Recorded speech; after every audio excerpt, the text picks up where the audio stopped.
Bonjour frères et sœurs, bon sabbat. Que Dieu soit au milieu de nous. Nous allons commencer par une prière.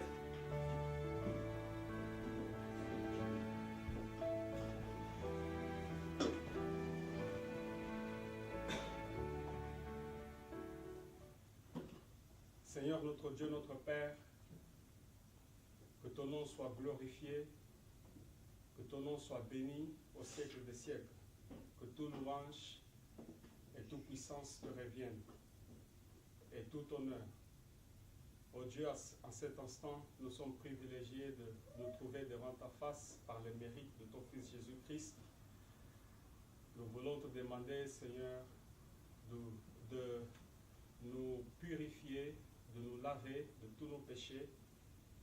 Seigneur, pardonne mes péchés, pardonne les péchés de ton peuple et viens demeurer au milieu de nous. Au nom de Jésus-Christ, nous te supplions. Amen. Amen.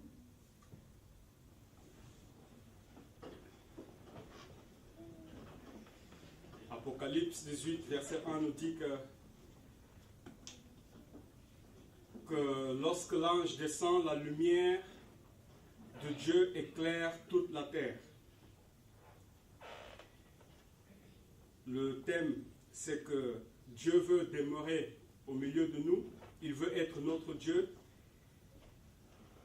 Il nous dit dans Exode 25, verset 8, nous connaissons tous le verset, « Ils me feront un sanctuaire et je demeurerai au milieu de nous, afin que j'habiterai au milieu d'eux. » Comment Dieu va-t-il demeurer ou habiter au milieu de nous? Il est aussi l'agneau de Dieu qui vient ôter le péché du monde. Amen. Amen. Mais cet agneau, il dit dans Luc 12 que je suis venu pour jeter un feu sur la terre et que j'ai à désirer s'il est déjà allumé. Aujourd'hui, nous voulons contempler cette œuvre de l'agneau qui est pour ôter le péché de nos cœurs afin de faire de nos cœurs sa demeure. Amen. Il dit aussi dans le verset 50 de Luc 12, « Il est un baptême dont je dois être baptisé. » Jésus dit, « Et combien il me tarde qu'il soit accompli. Pensez-vous que je sois venu apporter la paix sur la terre? Non, vous dis-je, mais la division. » Jésus-Christ, en voulant ôter nos péchés, il vient jeter un feu. Il dit qu'il est un baptême dont il doit être baptisé. Mais en réalité, ce verset s'applique aussi à nous. Il est un baptême que vous et moi, nous devons être, dont vous et moi, nous devons être baptisés. Et lorsque quelqu'un jette le feu quelque part, ce n'est pas tout simplement parce qu'il allume, mais s'il jette le feu, c'est parce que la personne veut vraiment une consommation totale de la chose qu'on veut brûler, n'est-ce pas? Parce qu'on jette le feu. Parce que là, on veut que, voilà, il y a une disparition totale de la chose qu'on considère comme souillée ou impropre. C'est ce que Jésus veut accomplir dans nos cœurs, une transformation radicale dans notre vie. Dans Jean 14, il dit que « Mais le Consolateur, l'Esprit Saint, que le Père enverra, en mon nom, vous enseignera toutes choses et vous rappellera tout ce que je vous ai dit. Je vous laisse la paix. Je vous donne ma paix, je ne vous donne pas comme le monde donne. » L'agneau de Dieu qui ôte le péché du monde. L'agneau de Dieu qui veut habiter au milieu de nous. Il nous donne une paix, mais pas comme le monde donne. Il a dit aussi que je ne suis pas venu apporter la paix, mais l'épée. Nous voulons contempler comment Christ va-t-il accomplir le fait de ôter ce péché à nous, tout en apportant le feu ou l'épée. ça semble à un paradoxe. Colossiens 3, verset 9 nous dit, ne mentez pas les uns aux autres, vous étant dépouillés du vieil homme et de ses œuvres, et ayant revêtu l'homme nouveau, qui se renouvelle dans la connaissance selon l'image de celui qui l'a créé. Il n'y a ici ni grec ni juif, ni circoncis ni incirconcis, ni barbare, ni scythe, ni esclave, ni libre, mais Christ est tous, et tout et en tous, ayant revêtu l'homme nouveau qui se renouvelle. Cet homme nouveau, on peut aussi le comprendre comme étant l'Église, que Dieu veut renouveler jour après jour jusqu'à la consommation du monde. Le sanctuaire a 3 étapes. Quelles sont les étapes? Quelles sont les parties du sanctuaire? Le parvis, lieu saint, lieu très saint. Chaque étape que Dieu va mener son peuple par la foi, dans chaque étape, il va renouveler son peuple jusqu'à devenir les 144 000. Amen. La Bible nous dit dans Psaume 68, verset 22, oui, Dieu brisera la tête de ses ennemis, le sommet de la tête de ceux qui vivent dans le péché. Le verset 24 nous dit, il voit ta marche, ô Dieu, la marche de mon Dieu, de mon roi, dans le sanctuaire. La postérité de la femme va briser la tête de la sémence du serpent, la tête du serpent. Mais pour faire cela, Dieu va établir le sanctuaire.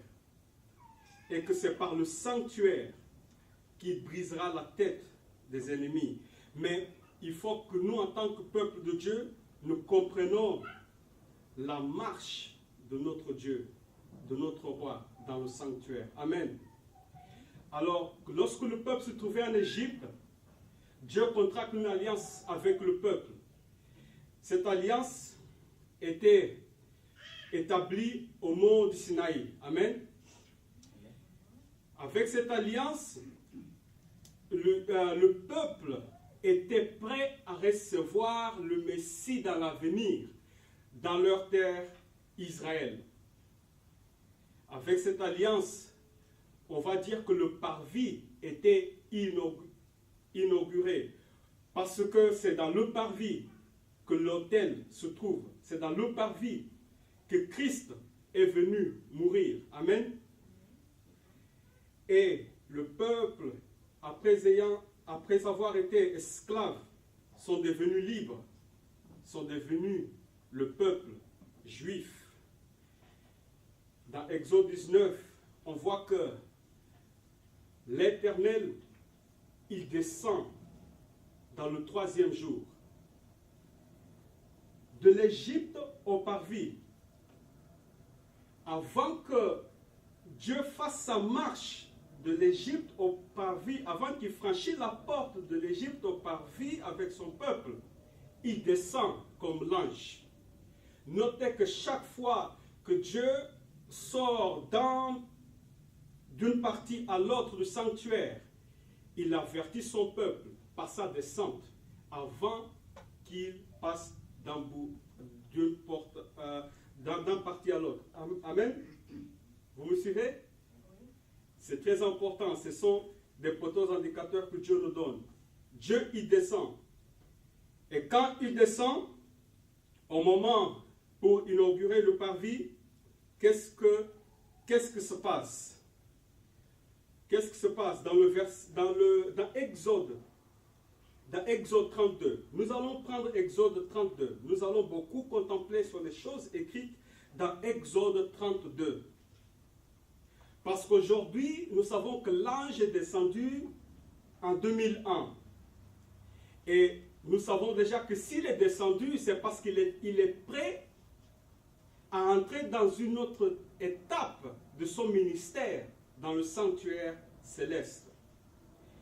Il est prêt à à quitter, il se prépare à quitter le lieu très saint parce qu'il se trouve déjà dans le lieu très saint.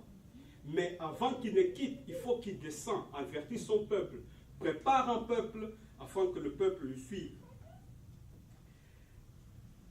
Exode 32, la Bible nous dit, le peuple, voyant que Moïse tardait à descendre de la montagne, s'assembla autour d'Aaron et lui dit, alors, allons, fais-nous un Dieu qui marche devant nous.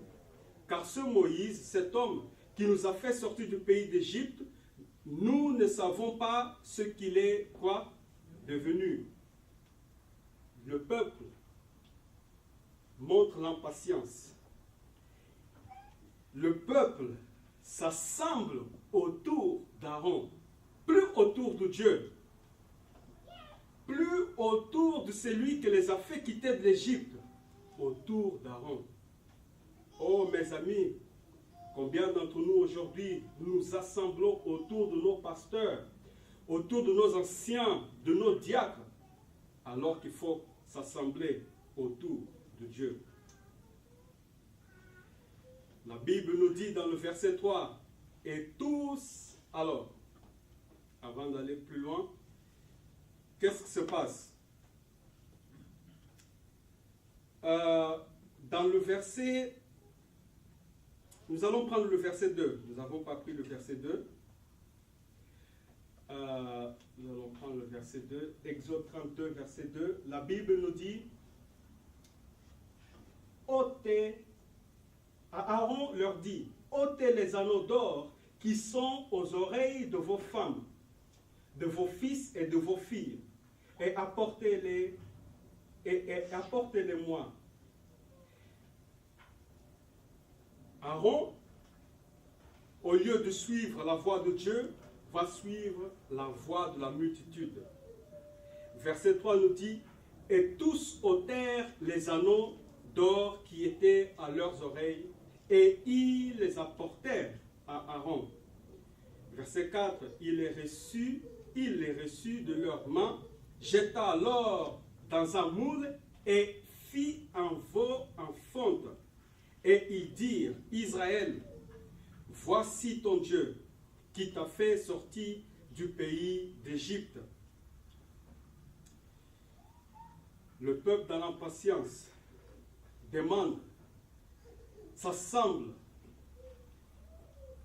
autour d'Aaron, demande à ce qu'on fait un Dieu qui marche devant lui. Aaron, pour ainsi faire, demande au peuple d'ôter tous les bijoux. Et ils ont fait un veau d'or. Un veau d'or. Le peuple est en désordre. Le peuple suit les hommes plus que Dieu. Mais c'est à l'époque où Dieu veut entrer en alliance avec son peuple, où Dieu veut habiter au milieu de son peuple, au milieu de son peuple. La Bible nous dit, dans Deutéronome, Moïse, en rappelant le peuple de cette histoire, Moïse a dit que lorsqu'il est descendu de la montagne et il a vu le veau d'or, Deutéronome 9, verset 17, je saisis les deux tables, je les jetai de mes mains et je les brisai sous vos yeux. Les deux tables représentant le corps du Christ, le caractère de Dieu. Exode 32, verset 24. Exode 32, verset 24. Aaron, expliquant à Moïse ce qui s'est passé, il dit, je leur ai dit que ceux qui ont de l'or s'en dépouillent, et ils me l'ont donné. Je l'ai jeté au feu, et il en est et il en est sorti ce veau. Nous avons lu que la Bible nous exhorte à nous dépouiller du vieil homme. Mais ici, dans cette histoire, il se dépouille pas à l'image pour devenir à la ressemblance du Christ, mais à la ressemblance de l'image de la bête. Et cela avec leurs bijoux. Il en sortit ce veau. Verset 25, Exode 32. Moïse vit que le peuple était livré au désordre et qu'Aaron l'avait laissé dans ce désordre. Donc ici, quel est le désordre? Dieu dit, lorsqu'on lit que Dieu n'est pas un Dieu de désordre. Amen. L'esprit des prophètes sont soumis aux prophètes. Dieu n'est pas un Dieu de désordre.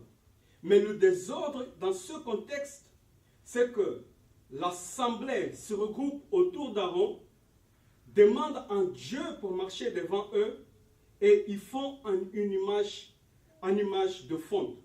Alors que Moïse devait descendre avec le petit livre. Moïse devait descendre avec les tables.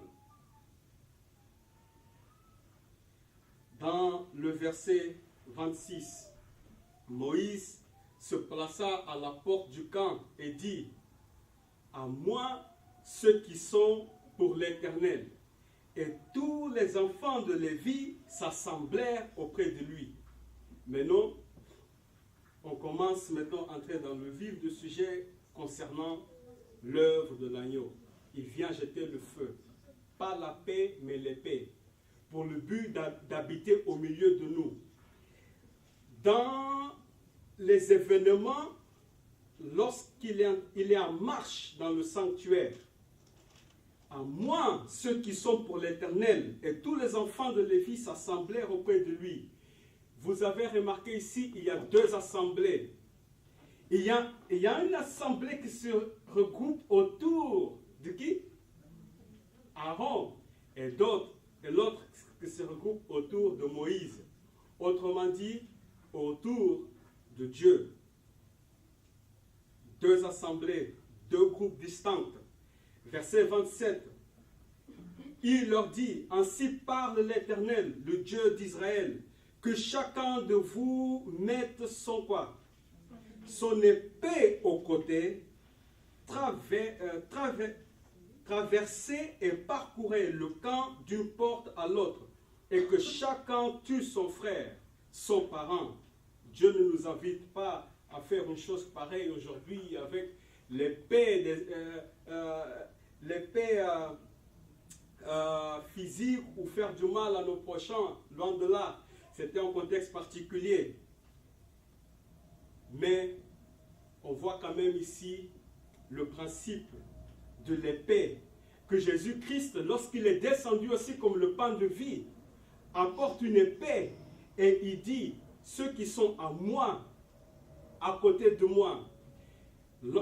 Dans Jean chapitre 6, en parlant du pain de vie, lorsqu'il a dit qu'il faut que vous mangez ma chair et buvez mon sang, plusieurs sont partis, n'est-ce pas? Et Jésus a dit aux disciples, et vous aussi, vous voulez partir? Vous pouvez vous en aller aussi. Mais Pierre, il a dit, mais où irions-nous? C'est toi qui as la parole de la vie éternelle. Moïse, Jésus-Christ à son époque, lorsqu'il descend, son corps est brisé, mais lorsqu'il descend, le peuple s'allie avec les Romains, l'image de la bête est formée, et qu'est-ce qui se passe? Il y a deux groupes, il y a deux assemblées, un qui est autour des pharisiens, un qui est autour du Christ. Amen. Et tout ça, juste pour habiter au milieu de son peuple. La Bible nous dit toujours dans Exode 32, dans le verset 28, les enfants de Lévi firent ce qu'ordonnait Moïse. Ce sont des enfants fidèles. Ce qu'ordonnait Moïse. Mais Moïse, il vient juste d'avoir une communion avec Dieu, recevoir les tables, avoir une communion avec le petit livre. Moïse vient de goûter le miel, et le peuple suit ce miel, suit cet ange qui est descendu, suit ces deux tables. La Bible nous dit dans le verset 30, le lendemain, Moïse dit au peuple, vous avez commis un grand péché. Je vais maintenant monter vers l'Éternel. J'obtiendrai peut-être le pardon de votre péché. Il n'y a pas de pardon sans effusion de sang. Dans ce contexte, l'effusion de sang est causée par l'épée. L'épée, c'est l'épée de l'esprit. L'épée, c'est la parole. Si nous ne nous montrons pas distincts, en tant que peuple distinct aujourd'hui, nous ne pouvons pas obtenir le pardon de nos péchés. Si Dieu veut doit habiter au milieu de nous, il faut que nous soyons à côté de Moïse. Amen.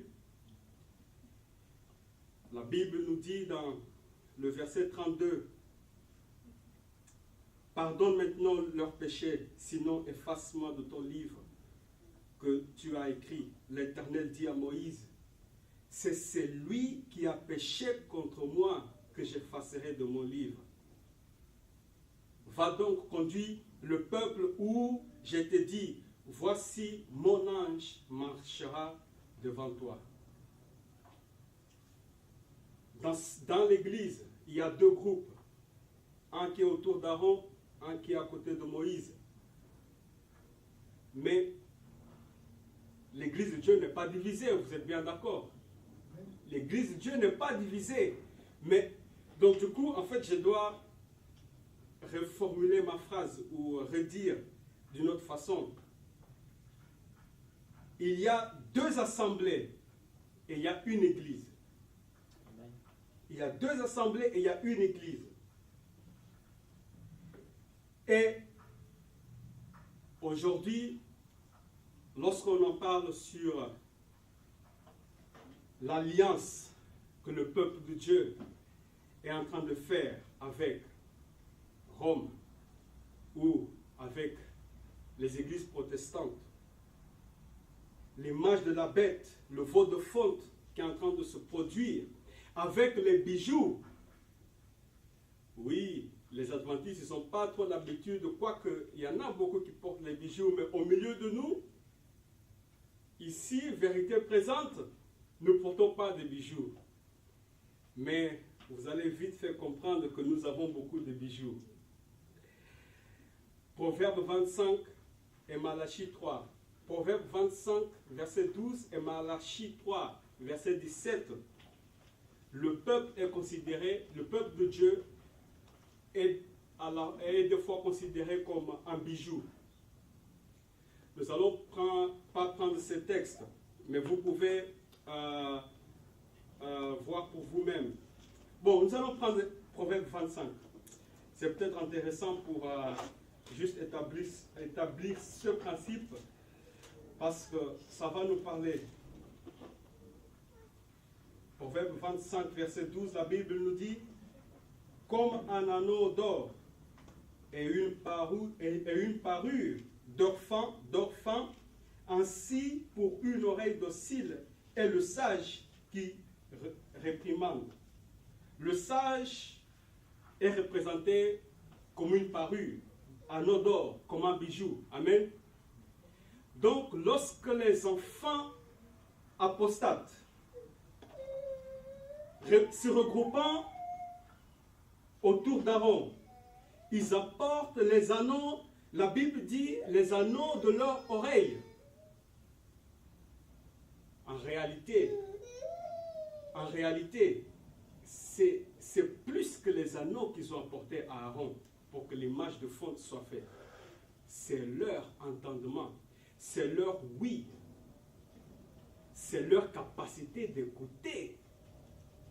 Et bien qu'il y a aussi des bijoux qu'on met dans les mains, c'est leur œuvre qui représente.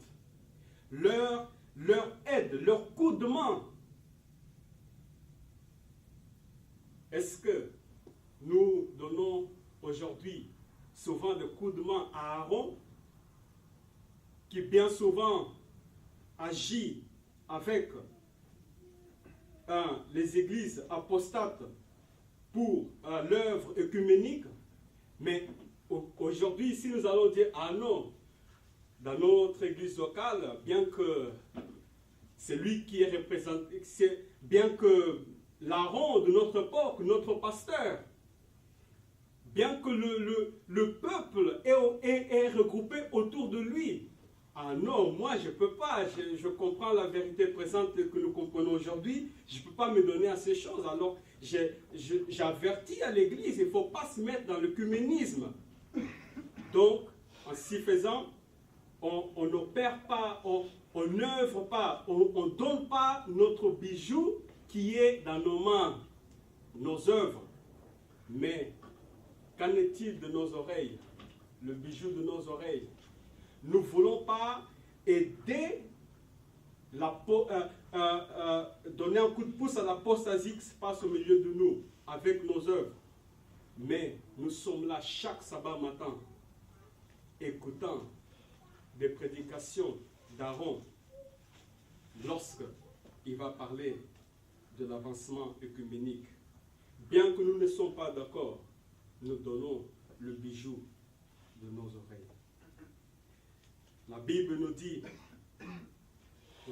dit dans le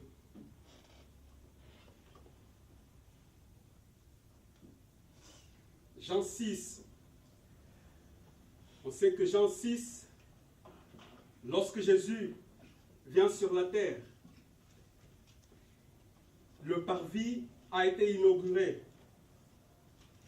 Quand il vient sur la terre, la même chose se reproduit parce que lorsqu'il est dans le parvis en Jérusalem, il prépare un peuple pour aller dans le lieu saint, le sanctuaire céleste.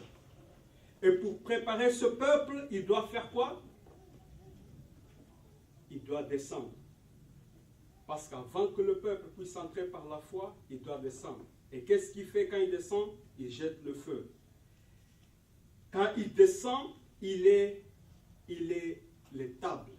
Il est la table de la loi. Il est le sanctuaire. Mais quand il descend, il voit que le peuple se donne. Le peuple se regroupe autour des pharisiens plutôt qu'autour de lui. Alors, il est l'archange aussi. Là, nous savons que Jude l'appelle l'archange, donc il est l'ange qui est descendu. Et dans Jean 6, verset 51, Jésus dit à la fin du verset, « C'est ma chair que je donnerai pour la vie du monde. » Cette chair fait... Vous voyez que c'est les tables, c'est la chair du Christ, c'est le corps du Christ qui met les deux groupes en distinction. D'ailleurs, le titre de ma présentation, c'est corps distinct. Corps distinct.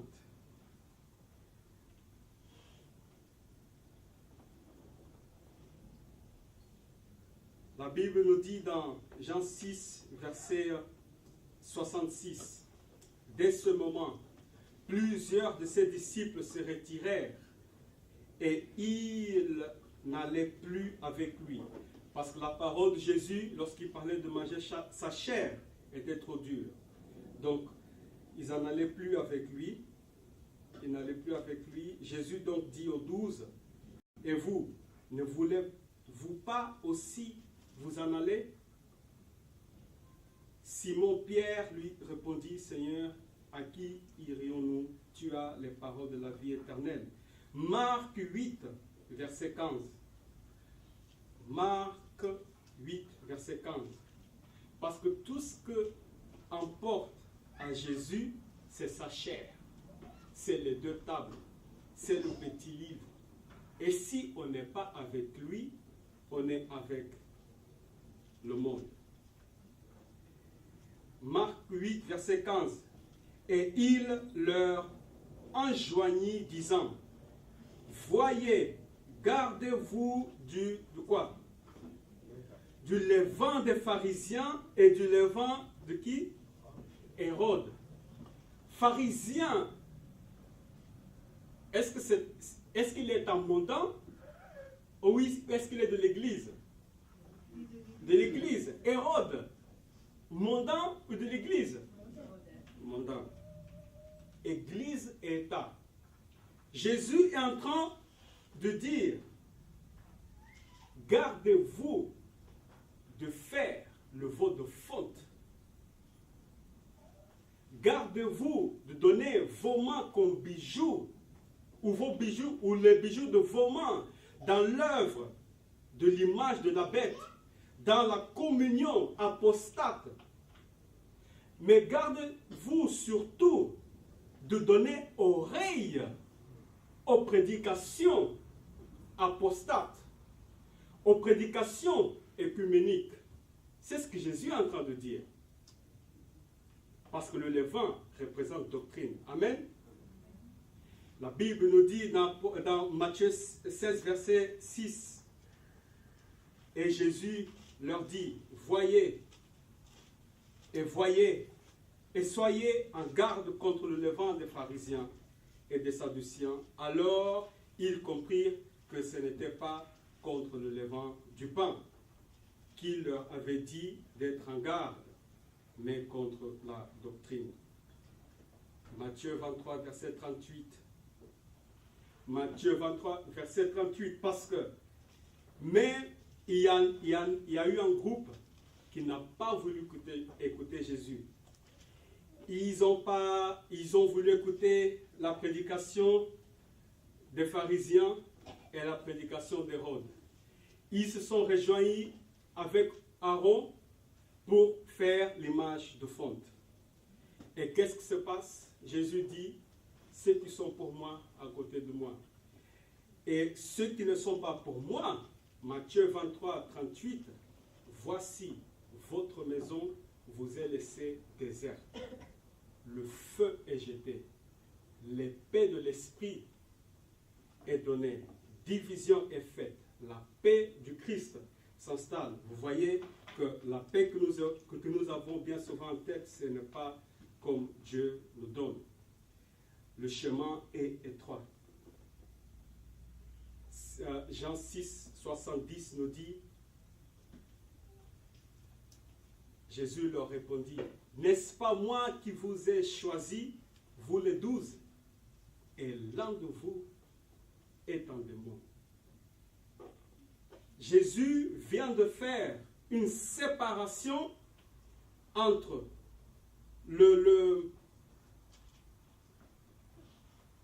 on va dire, entre la majorité de son peuple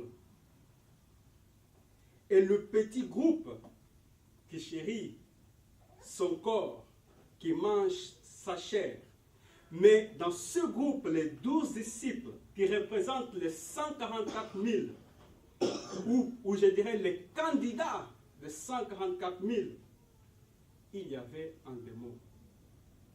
Aujourd'hui, frères et sœurs, nous sommes les candidats des 144 000. Nous sommes les 12 disciples par représentation. Nous sommes les Lévites qui se mettent à côté de Moïse. Mais les Lévites, ils ont résisté à la gloire de Dieu quand le visage de Moïse rayonnait de la gloire de Dieu. Les 12 disciples, bien qu'à côté de Jésus pendant 3 ans, ils ont quitté Jésus au moment du jugement, de l'épreuve. Les 50 000, nous allons voir, ils sont devenus 50. Un de nous est un démon. Que Dieu nous aide parce que l'œuvre va poursuivre. Il ne faut pas nous contenter de chérir la vérité que nous connaissons aujourd'hui. Parce qu'il faut que nous débarrassons de l'esprit, pas seulement de Judas, mais de l'esprit aussi de Pierre. l'esprit de Pierre. Amen. Lorsqu'il était non converti, conquérant pacifique. Dans l'histoire de Jésus, donc, il y a aussi un veau de fonte en quelque sorte, le message des pharisiens et d'Hérode. Dans l'histoire de Jésus, le peuple aussi se met comme les Lévites à côté du Christ. Paul fait une expérience identique. Et vous voyez l'expérience de Moïse, l'expérience de Jésus doit être l'expérience de chacun d'entre nous. Mes amis, le feu est jeté. Il faut que la décision soit radicale. Dieu veut habiter au milieu d'un peuple qui est pur. Nous ne sommes pas par excellence le plus pur du peuple adventiste, mais nous sommes dans un processus où l'homme spirituel est renouvelé. Dieu est en train de renouveler un peuple. Nous sommes à la chambre haute. La purification n'est pas encore complète. Nous sommes dans le processus. Mais il nous faut entrer dans l'expérience que nous avons vue. Et Paul, il a compris ça. Il a vu l'histoire de Moïse, il a vu l'histoire de Jésus, il a dit, non, cela doit être mon histoire et l'histoire de ceux à qui je prêche, si nous voulons que Dieu habite au milieu de nous. Conquérant pacifique 253, la servante du Seigneur nous dit, comme il persistait à rejeter l'enseignement de l'évangile, l'apôtre cessa de prêcher dans la synagogue. Il avait donné des preuves suffisantes pour convaincre tous ceux qui désirent sincèrement connaître l'évangile. Mais beaucoup d'entre eux, se laissant influencer par les préjugés et l'incrédulité, refusèrent de céder aux vérités les plus concluantes. Paul craignit alors que la foi des chrétiens, plus des Hébreux, la foi des chrétiens, vous voyez, l'homme se renouvelle de l'esclave au libre à un juif, du juif à un chrétien. Paul craignit alors que la foi des chrétiens ne fût compromise par les rapports fréquents de ceux qui avaient, de ceux-ci, je répète, Paul craignit alors que la foi des chrétiens ne fût compromise par les rapports fréquents que ceux-ci avaient avec les incroyants. Vous voyez que les incroyants, ce n'est pas les gens de la rue, mais c'est ceux qui ont rejeté le corps du Christ. Il rompit avec eux et regroupa, nous avons traduit, les fidèles qu'il continua à instruire dans l'école de Tyrannus, maître ayant un certain renom. Paul cesse de prêcher dans la synagogue. Paul, Sir White nous dit, il rompit avec eux et groupa les fidèles. Mais la traduction correcte, la Sir White dit, il rompit avec eux et groupa les fidèles à un corps distant qu'il continua à instruire. Parce que Paul, il savait que ceux qui chérissent les deux tables, ceux qui chérissent Christ, ayant un rapport fréquent avec les infidèles qui rejettent Christ, avec les infidèles qui prêchent les doctrines des pharisiens et d'Hérode, avec les infidèles qui font l'image de fonte, avec les infidèles qui propagent l'œcuménisme, Paul savait qu'à un moment donné, il faut rompre les liens si Dieu doit habiter au milieu d'eux. L'histoire se répète. Aujourd'hui, nous avons fait le parallèle. Dieu va devoir quitter le sanctuaire. Il va préparer un peuple pour se tenir debout au moment de la grande tribulation. Et lorsqu'il prépare ce peuple, il jette en feu, comme dans les autres histoires. Il descend avec le petit livre. Quand il descend avec le petit livre, il y a parmi son peuple 2 assemblées. Dans une des assemblées, ils vont se regrouper autour de nos pasteurs. Nos pasteurs vont donner des beaux discours œcuméniques, des beaux discours des alliances non encouragées de la Bible. Et les uns vont donner le bijou de leurs mains, vont aider nos anciens, nos pasteurs dans cette œuvre œcuménique. Mais les autres vont dire non, non, non, non, non, non. Ça c'est l'apostasie. Mais par contre, il faut donner leur oreille. Oui, pasteur? Oui, je ne suis pas d'accord, mais allez-y. Tous les sabbats, je vais venir vous écouter. Mais quand même, je ne suis pas d'accord. La Bible nous met en garde de la duplicité, de l'hypocrisie. La Bible nous dit, notre tragédie des siècles, page 408, un exemple frappant de ces faits est renfermé dans l'histoire de la nation juive au temps de Jésus. C'est le commentaire que Sir White fait de l'histoire des Millérites avec l'histoire du peuple juif. Lisez bien chapitre 21, un avertissement rejeté de la tragédie des siècles, parce que ce chapitre, c'est vraiment la vérité présente. La vérité présente. La Bible, elle nous dit dans page 406, parce qu'elle dit dans page 409 que les mêmes causes produiront toujours les mêmes effets. Les mêmes causes produiront toujours les mêmes effets. Et dans la page 406, elle dit, parlant des Millérites qui chérissaient le petit livre d'Apocalypse 10, elle dit, ne pouvant plus considérer comme l'Église du Christ, comme colonne et appui de la vérité, une assemblée qui supprimait le libre témoignage de la parole de Dieu, ils s'estimèrent autorisés à se séparer de leurs anciens frères.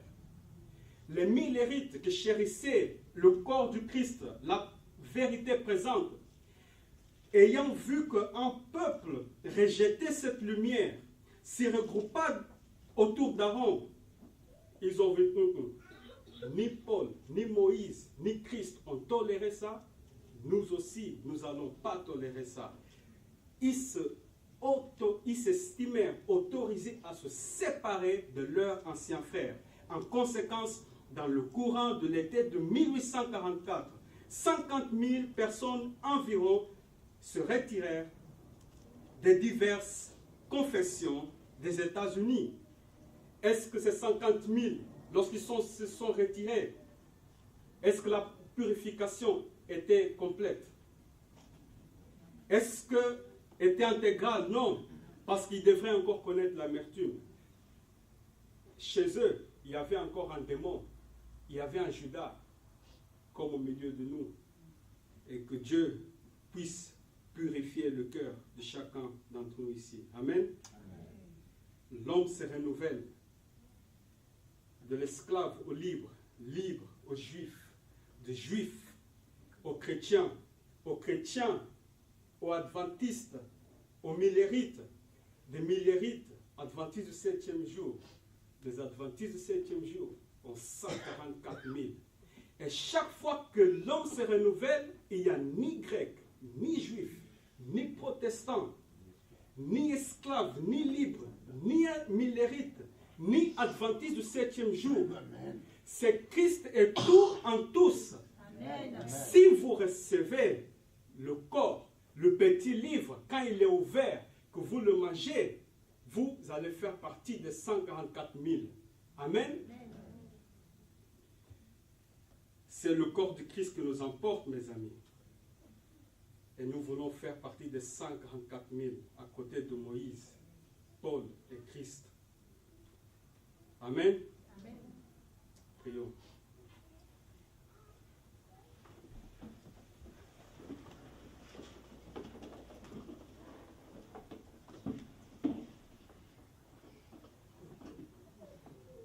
Oh bon Père, merci beaucoup que tu nous as donné un si beau message, à savoir, à connaître tes marches dans le sanctuaire. Oh Dieu, nous sommes dans le processus, mais nous ne sommes pas encore arrivés. Donne-nous à ne pas nous estimer plus grands que les autres, mais donne-nous à nous humilier devant toi. Que l'agneau puisse réellement ôter le péché de nos cœurs. Et donne-nous, Seigneur, à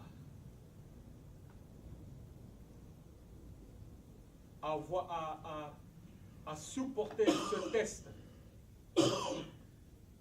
et réussir lorsque l'amertume aura passé. Au nom de Jésus. Amen.